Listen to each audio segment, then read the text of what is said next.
Yes, Vijay, very good morning to all those who are present physically in the class as well as those who are attending from the home.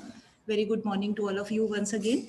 So today we are going to cover this chapter, which is this environment and sustainable development.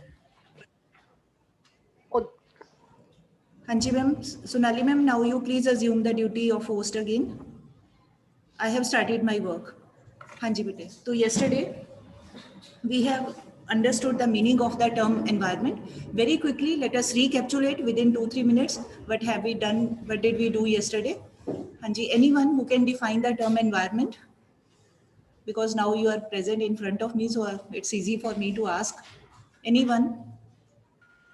Divyanshi, what is meant by environment? Environment is meant by total planetary inheritance and totality of all the resources present around us. Very right, very right. Sameer, what do you understand by environment?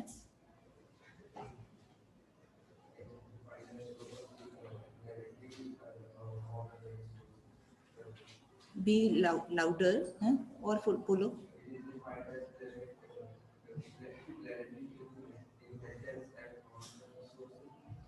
Okay, fine. All the planetary inheritance and all the resources available to us, that is called environment. If you are unable to learn this heavy word, you can simply say whatever is surrounding us, that is called all the things, organisms, materials, resources, whatever surrounds us, that is known as environment. Okay? Then environment performs various kinds of functions or activities for us. One by one, you please tell anyone, Ishita, what is done by environment?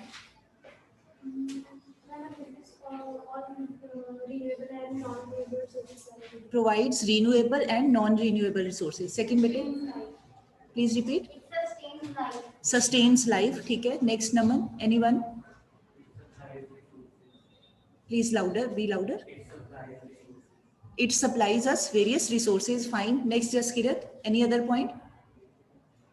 थोड़ा जल्दी बेटा. Fast. नहीं बैठो. Parul. Any point? It sustains life. कोई 2-3 points you can say. Gives us various kinds of resources, sustains life, provides renewable, non-renewable resources, helps in production, provides natural beauty, scenic beauty, assimilates waste, adjusts waste, कुछ भी आप बोल सकते हो. Then we have done that there are various causes of this environmental pollution are there, या crises are there. After that we have done this concept of global warming. Anyone who can define this term? ये बेटे पढ़ के आया करिए, ऐसे नहीं कि आप गए और आगे वापस ऐसे ही. Ishita, very right. Global warming means increase in the temperature of the earth, average temperature of the earth, that is called global warming. इसका मतलब ये नहीं कि at all places same degree से temperature will increase, just an average, arithmetic mean type average rise in the temperature level, that is called global warming. And what are its main effects on this planet? What are the probable possible effects, Karan? Melting of ice in glaciers. Melting of ice on the glaciers, ठीक है. Akshat, any other point? Depletion in air quality. Please mask उतार के बोलिए. Depletion in air quality. No, it is not related to this. Anyone else? Any other point? Harshita? Yes, rise in sea level. बैठिए. Temperature के बढ़ने से pollution का कोई लेना देना नहीं है. It is not related to that. High temperature will lead to melting of this glaciers, that will further result in this increase in the sea level, increase in the water level of the seas, and as a result further third aspect can be ki coastal areas which are on the sides, people living there, they may face a problem.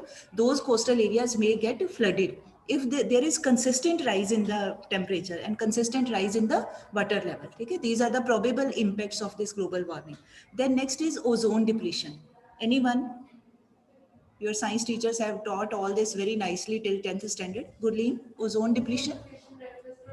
Please, जब बेटे बोलते हैं तो please remove the mask. हाँ.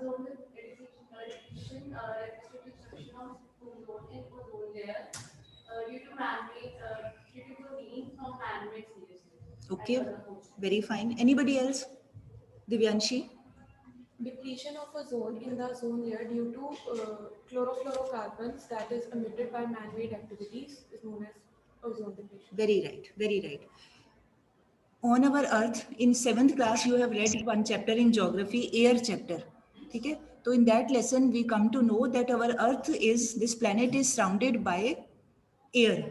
Different layers of airs are there, ठीक है, different levels as per the distance. इतने kilometre तक ये sphere है, इतने किलोमीटर तक ये है, but overall we can give it the name of the term atmosphere.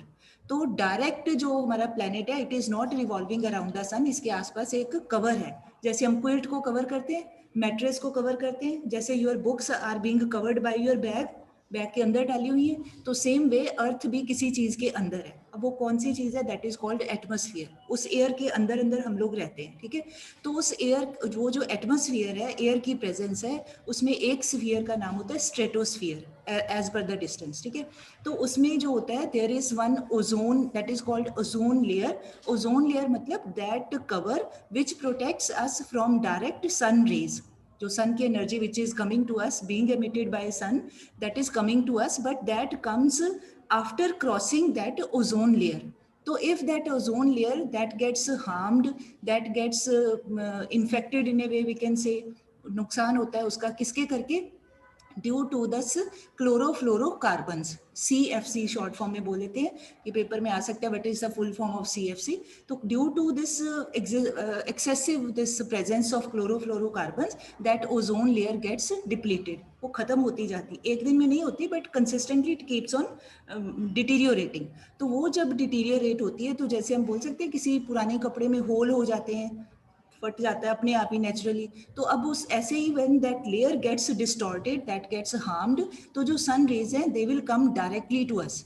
अब जो डायरेक्टली सन रेज के साथ हमारा फेस टू फेस होता है, कन्फ्रंट्रेशन होती है, दैट इज वेरी हार्मफुल. अब वो हार्मफुल कैसे होती है, that is called the effects of this depletion of ozone layer. अब वो इफेक्ट्स में क्या दिया हुआ है, now you can see UV radiation. UV क्या होता है, अल्ट्रा वायलेट रेडिएशंस, जो सन से अर्थ के ऊपर आती हैं, तो that leads to skin cancer in human beings. एक और ये आपने वेरी कॉमन, ये शायद आपको पता होगा, खास करके ड्यूरिंग समर सीजन टीवी पे बहुत सारी एड्स आती हैं, सनस्क्रीन लोशंस की, क्रीम्स की एड्स आती हैं कि डायरेक्ट सन में नहीं जाना चाहिए, इतनी सनशाइन है, इतना टेम्परेचर है कि हमारी जो स्किन है वो बर्न हो जाती है. डायरेक्ट इतनी तेज धूप होती है तो वो बर्न होती है. तो उसको प्रोटेक्ट करने के लिए वो तो चलो they are doing their advertisement, but otherwise तो जैसे वो एक लोशन की एक लेयर हमें प्रोटेक्ट करती है, तो सेम वे जब ये ultra violet rays if they come directly in contact with the human beings, तो उनकी स्किन कैंसर होने का चांसेस ज़्यादा होते हैं. अगर, और इसका मतलब ये नहीं कि एक आधी बार बाहर गए तो हमें स्किन कैंसर हो गया, ऐसे नहीं. जिनका काम ही हर टाइम धूप में रहने का, इतनी गर्मी में, कभी नोटिस करें, हम सारे लोग तो अपने अपने अंदर वी सिट वेरी कंफर्टेबली, बाहर ही नहीं निकलते हैं ना, खास करके आफ्टरनून टाइम में.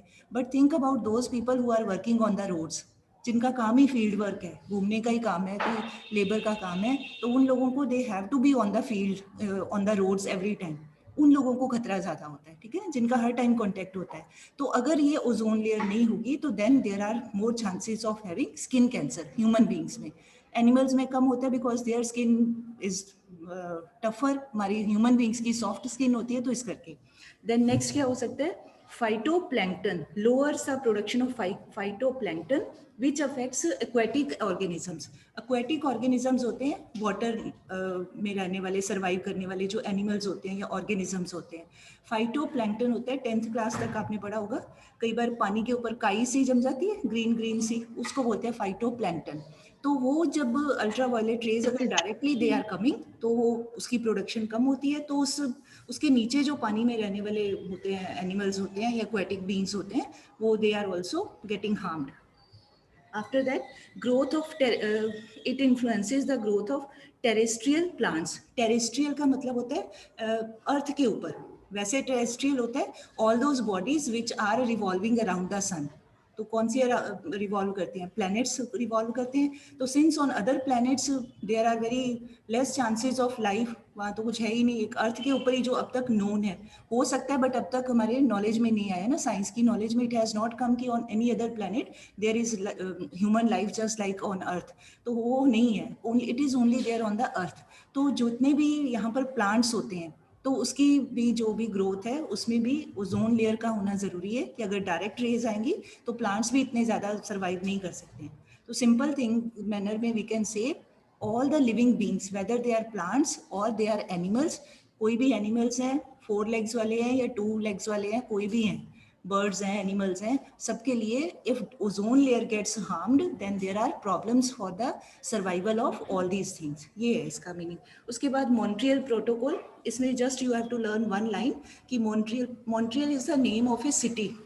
It is in Quebec state, Canada country में. जैसे पंजाब स्टेट में नवा शहर हो, फगवाड़ा है, तो same way Quebec state is there in Canada. वहाँ पे एक सिटी है मॉन्ट्रियल. तो वहाँ पे एक एग्रीमेंट हुआ, एक मीटिंग हुई of all the countries, major countries. तो India was also a participant in that meeting, in that agreement. तो according to that agreement different countries they agreed to reduce this generation of chlorofluorocarbon. मतलब अपनी ओर से, जैसे होते हैं ना climatic changes को ठीक करने के लिए या क्लाइमेटिक प्रॉब्लम्स को दूर करने के लिए countries they also do one or the other agreements. So all the countries they confirmed this line that they will contribute least possible in the cause of this ozone depletion. तो least possible कैसे contribute करेंगे? That means by reducing the or freezing the consumption and production of CFC. Freeze का मतलब होता है रोक देना. अब एकदम रोक देना तो पॉसिबल नहीं है, मतलब it takes time to change the technology. जो भी क्लोरोफ्लोरोकार्बन से चलने वाली चीज़ें हैं उनको एकदम से तो नहीं चेंज किया जा सकता, but slowly and steadily that CFC production और उसकी utilization that will be reduced and then ultimately freezed. तो इसके लिए different countries they made an agreement in Montreal city, that is why it is called Montreal protocol. तो बस इसमें you have to learn only one line कि भी क्या है, ठीक है. Then now coming to next part, this I ask you to read yourself, state of India's environment. अब यहाँ पे you may get one question, what are the challenges to India's environment? ठीक है, 2 marks में 3 marks में if question comes, तो then you just have to name. अब कौन कौन से challenges हैं? Challenges to India's environment या what are the problems in front of India's environment? क्या क्या problems हैं? ना भी पढ़ा हो तो even then we can tell. Deforestation problem, land degradation problem is there, problem of this excessive soil erosion is there, then problem of air pollution is there, then loss of biodiversity is there. ठीक है, तो ऐसे ही ये आपको question आ सकता है. तो then you have to write. After that जो लर्न करना है इसमें से specially land degradation and it's any 4-5 causes, वो आप टिक कर सकते हो. What is land degradation? I still remember in 10th class first chapter resources chapter में land degradation means deterioration in the quality of land. तो अब क्वालिटी ऑफ लैंड का मतलब क्या है? फर्टिलिटी लैंड की कम होना, उसकी यूटिलाइजेशन में रिडक्शन होना, that is reduction in quality of land. And what are the probable causes? There can be natural causes as well as man made causes. Anyone, कोई भी बता सकते हो. हाँ जी बेटे. Deforestation is one of the causes. और Harshita?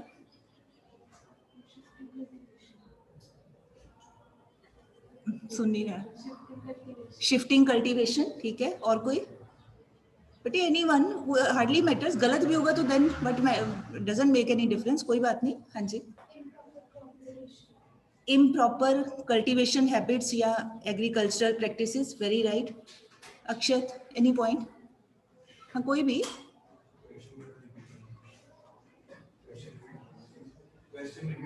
Causes of land degradation. Excessive use of chemical fertilizers. Karan, any other? Soil erosion caused from Soil erosion भी आप बोल सकते हो. मतलब any 3-4 causes you can learn, you can give those. ठीक है. Rest you have to read yourself as I told yesterday also. Right? Now please come to the main point which we have to start and important one, sustainable development. ठीक है. अब ये sustainable development का क्या meaning होता है? Sustainable development means that development which takes place in which the needs of present generation are fulfilled but without harming the needs of the future generations. Means development is taking place, all the things are taking place, सब कुछ हो रहा है, all the agricultural development is taking place, industrial development, everything is going on, but only keeping in mind कि whatever we are doing that is useful to us. Obviously we do any work which is useful to us, but side by side we keep this thing in our mind कि whatever we are doing, it is going to make some difference to the resources available on this earth, but we have to make use of all those resources in such a manner that our coming generations, हमारे बच्चे, उनके बच्चे, हमारे बाद के आने वाले लोग, all those people should also have some access to all these resources. जो जैसे हमें अपने पेरेंट्स से, ग्रैंड पेरेंट्स से, उनके आगे आगे आगे फोर फादर्स, हमें जो कुछ मिला है इस नेचर में, तो जैसे हमें मिला है ऐसे ही हमारे बाद में आने वाले जो लोग हैं, बच्चे हैं, they should also receive something. ये नहीं कि हम ही सारे रिसोर्सेज को फिनिश कर दें, उनको ख़त्म कर दें और आने वाले लोगों को पता ही ना चले कि पेट्रोल भी होता है, डीजल भी होता है, अगर हम इसी रेट से यूज़ करते रहें. इसी रेट से if deforestation, cutting of trees is taking place, मान लो, मतलब एक सोच के देखिए ऐसी सिचुएशन, ट्रीज हुई ना धरती के ऊपर, तो आने वाले 200 साल के बाद बच्चों को क्या पता चलेगा भी ट्री कैसे होते थे, इतने बड़े बड़े होते हैं कि छोटे होते, पता ही नहीं है ना.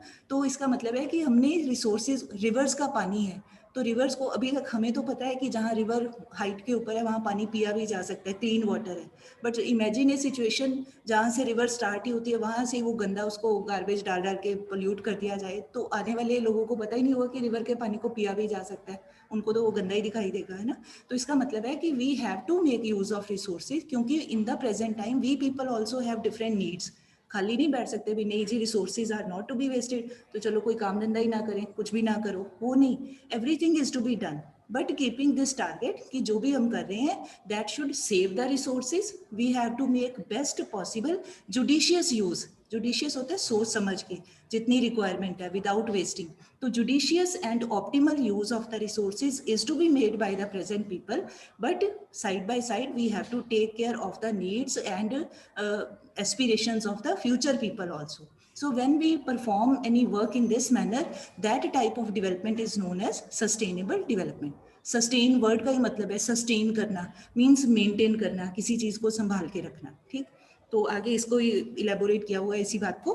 देन नेक्स्ट है कि how to achieve sustainable development, कि अगर if it is so important then इसको कैसे ऑब्टेन कर सकते हैं. तो first point is restrict use of renewable resources.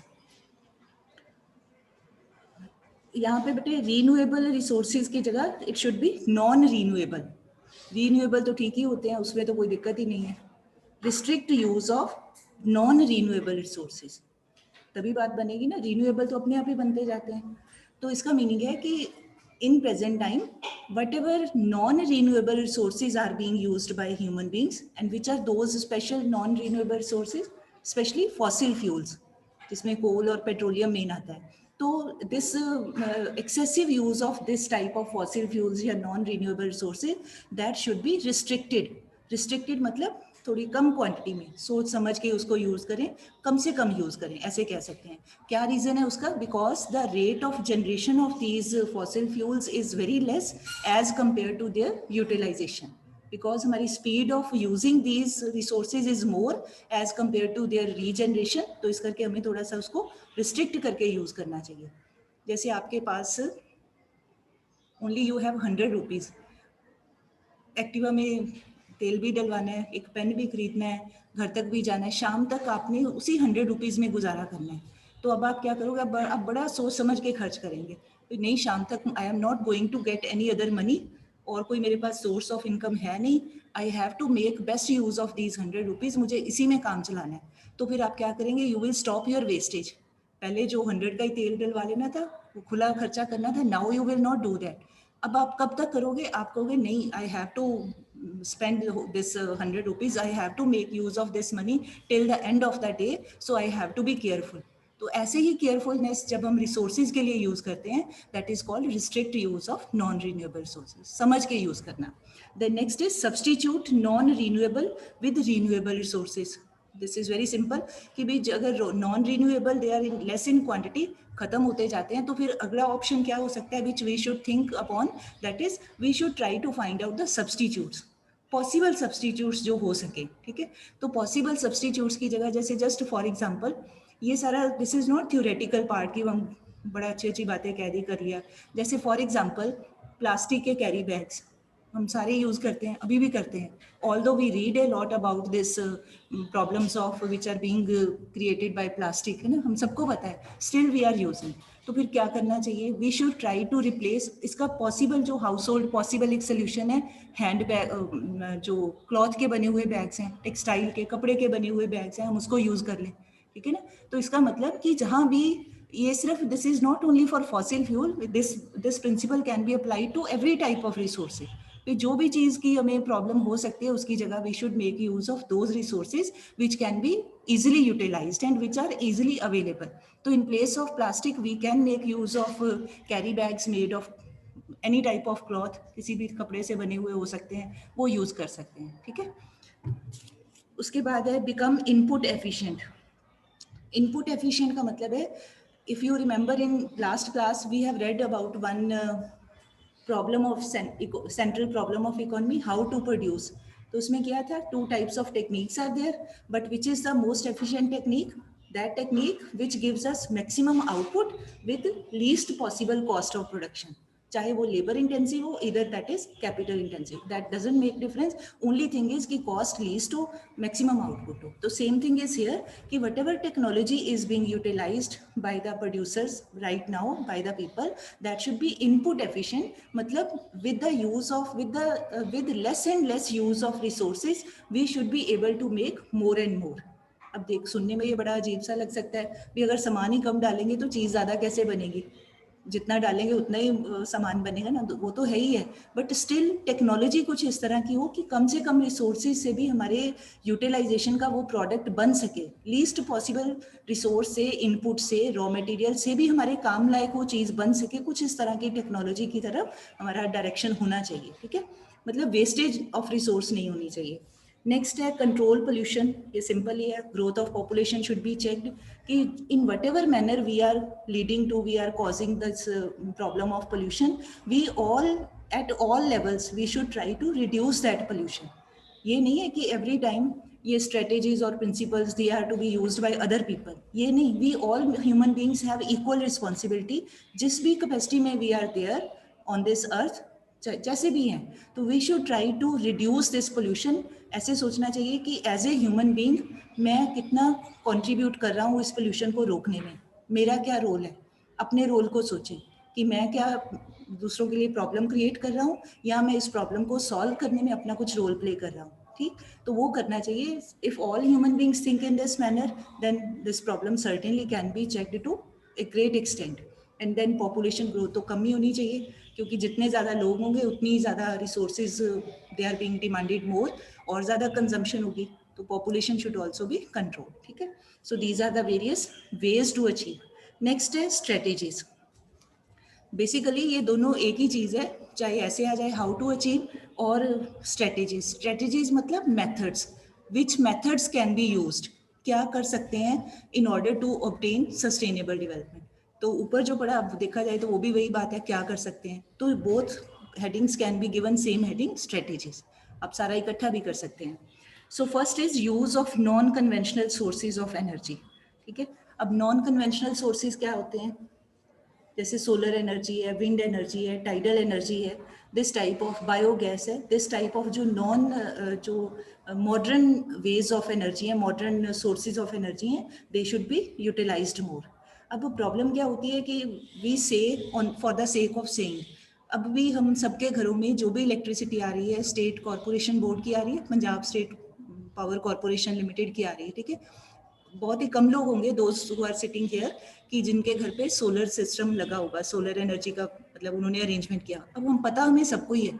तो रीजन क्या होता है कि in the beginning these non conventional sources, when we have to make use of these things in our homes, तो initially their cost of installation is more. पहले वो सारा arrangement करना, वो शुरू में खर्चा ज़्यादा पड़ता है, पर उसके बाद कई सालों तक उसका कोई, अब सोलर सन ने हमेशा रहना है, सन ने हमेशा हीट एनर्जी लाइट देनी ही देनी है, तो बाद का खर्चा कम है. बट प्रॉब्लम ये आती है कि initially we don't want to spend that huge installation cost.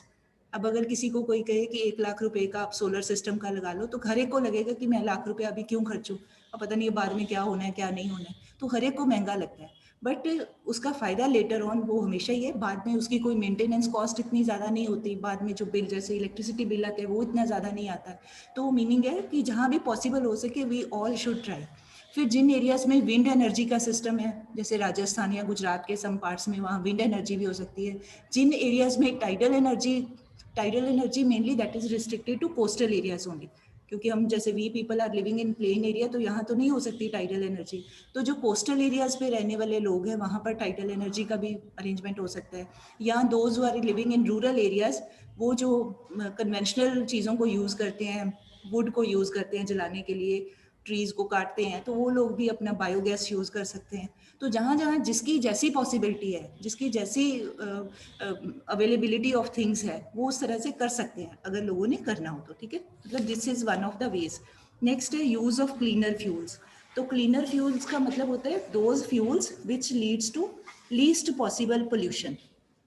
तो जैसे पेट्रोल से चलने वाले रोड के ऊपर हम देखते हैं कितना स्मोक होता है, ट्रैफिक होती है, कितना धुआं होता है सारा। तो जो पेट्रोल डीजल से चलने वाली चीज़ें हैं, वो ज़्यादा व्हीकल्स हैं, दे अमिट मोर स्मोक, क्रिएट मोर पोल्यूशन। तो उसकी जगह और क्लीनर फ्यूल का हो सकता है सीएनजी, कंप्रेस्ड नेचुरल गैस, वो जो सिलेंडर वाली आती है ना। तो initially it was started in Delhi. वहाँ पे ऑटो वालों में, ऑटो जो चलाते हैं वहाँ पे सबसे पहले, आज से कई साल पहले, आपने नाम सुना होगा Mrs Sheila Dikshit, she was the chief minister of Delhi. तो during her time she started this system. जितने ऑटो वाले थे पहले, initially all the people they resisted a lot, किसी को भी वो शुरू में पैसे खर्चने मुश्किल लगते हैं, but she committed this promise not only with herself but the people कि भी Delhi is to be made pollution free city। तो फिर वो सबका किया, क्योंकि ऑटो ज़्यादा चलते हैं वहाँ पे, फिर धीरे धीरे बाकी व्हीकल्स को भी। तो मतलब है कि comparatively CNG is a better fuel, come smoke करता है, या मतलब इतना पोल्यूशन नहीं होता उसका। सिमिलरली घरों में बजाय इसके हम यूज़ करें वुड को, तो आजकल सिटी एरियाज में तो वुड कम ही यूज़ होती है, या कोल भी कम यूज़ होता है, तो उसकी जगह जो एलपीजीज है, गैस है, हमारे घरों में यूज़ करते हैं। तो these are comparatively better fuels leading to less pollution. होता तो है इनका भी, बट उसके कंपैरेटिवली, बाकी चीज़ों के कंपैरेटिवली वेरी लीस्ट। नेक्स्ट है establishment of mini hydel plants.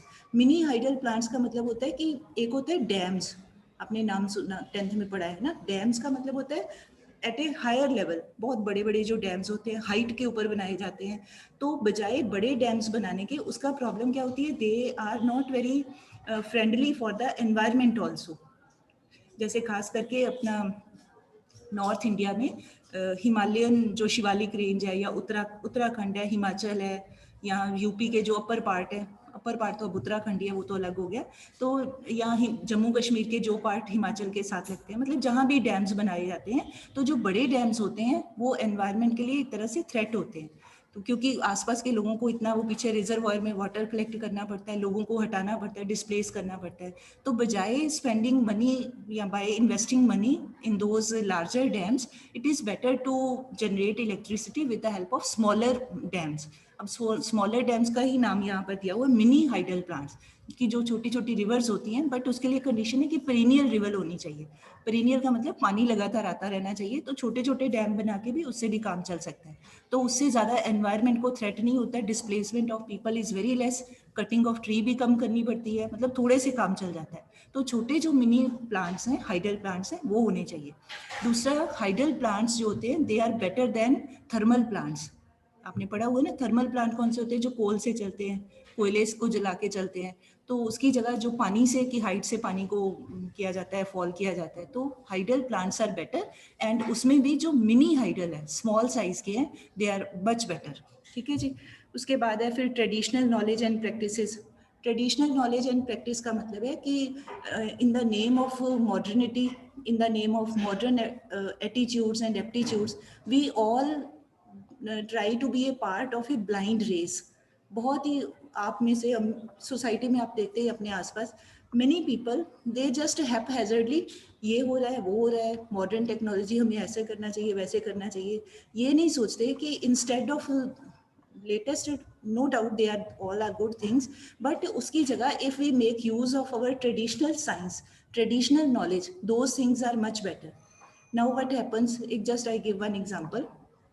जैसे योग है जो, अब मॉडर्न, अब हम सारे लोग under the influence of Macaulay's education हम योगा कह देते हैं. योग क्यों नहीं कहते? अपने वर्ड्स हैं जो, लॉर्ड राम को लॉर्ड रामा कहते हैं. कोशिश ही नहीं करते कि क्यों हम उन्हीं को फॉलो करे जा रहे हैं, जो अपनी चीज़ें हैं. तो योग एक इंडिया का एक सबसे पुराना एक प्रैक्टिस है, हजारों सालों से, टाइम्स इमेमोरियल, पता ही नहीं कब से है कब से नहीं. तो ऑल दोज जो ऋषि मुनि होते थे वो अपनी तपस्या करते थे, योग मतलब योग प्रैक्टिसेस करते थे. अब इंडिया में आजकल के थोड़े टाइम पहले तक people almost they forgot about the benefits of this yogic exercises. But उसके बाद जब यही योग की exercise they were being performed by people in America, Europe के कंट्रीज में उन्होंने करना स्टार्ट कर दिया. फिर उनकी वो डीवीडीज देख के, उनके वीडियोस देखते के, वो हीरोइन ये कर रही है, वो हीरो ये कर रहा है, then we Indians we also now we start praising the yogic exercise कि वो कर रहे हैं तो चीज़ अपनी है, ऐसे घूम के आ रही है तो हमें लगता है कि ये इंपॉर्टेंट है. अपनी चीज़ को हम नहीं उसको यूटिलाइज करते. तो इसका रीज़न क्या है कि we are the blind followers. अपनी प्रैक्टिसेस को हम यूज़ नहीं करते हैं, हम दूसरों की वेस्टर्न प्रैक्टिसेस को अपने ईस्टर्न माहौल में हम यूज़ करते हैं. सिमिलरली, ऑल्दो इसके साथ एग्जांपल नहीं है but still I want to tell, modern dresses, हम वेस्टर्न ड्रेसेस को फॉलो करते हैं, no harm, no problem. But ये नहीं देखते कि हमारे यहाँ का टेम्परेचर कैसा है, हमारे यहाँ की क्लाइमेटिक कंडीशंस क्या हैं, गर्मी है, सर्दी है, बारिश है, किस तरह का है, हमें किस तरह के कपड़े हमारी बॉडी को प्रोटेक्ट करेंगे, वो नहीं देखते. इन the name of fashion, in the name of trend, इतनी ठंड भी है तो मतलब स्कर्ट भी डाल लेंगे, या देखते ही नहीं है कि क्या ये चीज़ हमारे लिए सूटेबल है कि नहीं है, अपने आप को वेस्टर्नाइज दिखाने के चक्कर में, मॉडर्नाइज दिखाने के चक्कर में. तो सेम थिंग इज हियर कि भी अगर हम अपनी प्रैक्टिसेस को यूटिलाइज करें, अपनी चीज़ों को यूज़ करें, तो वो भी एक तरह से in our daily life that also helps to bring this sustainable development. ठीक है. उसके बाद है जैसे यहाँ मेडिसिन का दिया है, आयुर्वेदिक मेडिसिन है या ट्रेडिशनल मेडिसिन है, कुछ भी हो सकता है. नेक्स्ट है यूज़ ऑफ बायोकम्पोस्ट. बायोकम्पोस्ट का मतलब केमिकल फर्टिलाइजर्स की यूटिलाइजेशन लीस्ट पॉसिबल करें, उसकी जगह जो बायो मैन्योर्स हैं या बायोगैस है, इस तरह की चीज़ों को यूज़ करें. तो जो मैन्योर होती है, काउ डंग जो होता है, एनिमल वेस्ट होती है, वो गोबर जो होता है, that helps in bringing uprising the fertility of the soil. तो उस तरह की चीज़ें यूज़ करनी चाहिए सॉइल की हेल्थ को मेंटेन करने के लिए. ठीक है. नेक्स्ट है बायोपेस्ट का control. Ma'am, 5 minutes or less. Okay, 5 minutes are left. Fine. Thank you for reminding. We are left with 2 points only. हम भी कवर कर लेते हैं. तो बायोपेस्ट का मतलब होता है कि जो रोडेंट्स हैं, you can see with the green revolution, contaminates the food products and pollutes the water bodies. To meet this pest control, for example, neem-based pesticides. एक वर्ड हम सुनते हैं इंसेक्टिसाइड्स, पेस्टिसाइड्स, केमिकल फर्टिलाइजर्स. ठीक है. तो ये चीज़ें जो फर्टिलाइजर्स हैं, they help in improving the fertility of soil, instant and higher yield हमें देते हैं. और जो इंसेक्टिसाइड्स, वो इंसेक्ट्स को मारने के लिए जो स्प्रे करते हैं, या पेस्टिसाइड जो पेस्ट होते हैं, रैट्स वगैरह होते हैं जो फसल को ख़राब करते हैं, तो उन चीज़ों को मारने के लिए, उन बींग्स को, ऑर्गेनिजम्स को मारने के लिए जो भी स्प्रेज हैं वो भी केमिकल्स के बने हुए. तो पहले के टाइम पे अपने कंट्री में क्या होता था, पहले भी people were involve in farming practices. Farming वाला ही हमारा कंट्री है, शुरू से ज़्यादातर रहा है. तो पहले भी तो लोग कुछ ना कुछ अरेंजमेंट करते थे, पहले भी कुछ ना कुछ किसी तरीके से इन पेस्ट से, इंसेक्ट से दे वर प्रोटेक्टिंग देयर क्रॉप्स. तो उसी तरीके से हमें कोशिश करनी चाहिए. हमें का मतलब those who are involve in that work. अब हम लोग we are living in city, हम यहाँ कौन सा एग्रीकल्चर करनी है, मतलब those people who are involve in those practices, हर एक को अपना अपना जो भी पॉसिबल है अपनी सिचुएशन में, those people can make use of that. ठीक है. मतलब ट्रेडिशनल नॉलेज को. एंड लास्ट है change in unsustainable patterns of consumption and production. अब है unsustainable patterns of consumption and production का मतलब है कि those things which are less important for us, those things without which we can survive very easily, जो unnecessary हैं, ऐसी चीज़ों की consumption should be reduced as well as their production should also B minimised. Unnecessary बहुत सारी देखते ही हैं market में, इतनी सारी चीज़ें हैं. व्हेन वी स्टार्ट सर्चिंग तो पता नहीं, इतनी चीज़ों का हमें पता ही नहीं होता, इतनी सामने सर्च में आ जाती हैं. तो जिनकी मतलब कम से कम ज़रूरत है in our daily life, those things should be reduced, their production as well as consumption. ये नहीं कि भाई हम एक्स्ट्रा वेजेंट बने रहें कि दूसरा कंज्यूम कर रहा है तो हमने भी करनी है, दूसरे ने अपनी फैक्ट्री में ये चीज़ बना रहा है तो नहीं मैंने भी बना लेनी है. ब्लाइंड नहीं करना चाहिए, मतलब इसको बोलते हैं हर्ड मेंटेलिटी, भेड़ चाल जिसको बोलते हैं, वो नहीं करना चाहिए. प्रोड्यूसर शुड थिंक कि भाई हाँ ये चीज़ जो भी मैं बना रहा हूँ, is it required by people, is there more need of this thing और नॉट, ज़रूरी है कि नहीं है, वो देखना चाहिए. कंज्यूमर्स को, जैसे हम आम कंज्यूमर्स हैं, वी शुड सी कि जो चीज़ मैं लेने जा रहा हूँ क्या मेरी लाइफ में उसकी अहमियत है, क्या मैं उसके बिना भी मेरा काम चल सकता है, तो वो देखना चाहिए. जैसे पहले कहते थे सिंपल लिविंग हाई थिंकिंग, अपनी नीड्स को कम से कम जितना रखेंगे उतना ही हम हैप्पीएस्ट पर्सन होते हैं. Because materialistic things they do not give us permanent happiness. चीज़ों का अपने आसपास जो मर्जी ढेर लगा लो, खुशी जो होती है वो चीज़ों से नहीं, वो एक अपनी अंदर अपने मन से होती है ना.